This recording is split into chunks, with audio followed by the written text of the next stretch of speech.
Сегодня поговорим про кашель, а конкретно, чего не надо делать, если у вас кашель.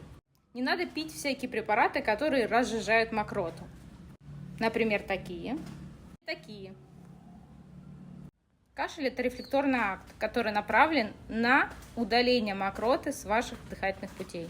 Когда вы делаете мокроту менее вязкой, ее сложнее удалять.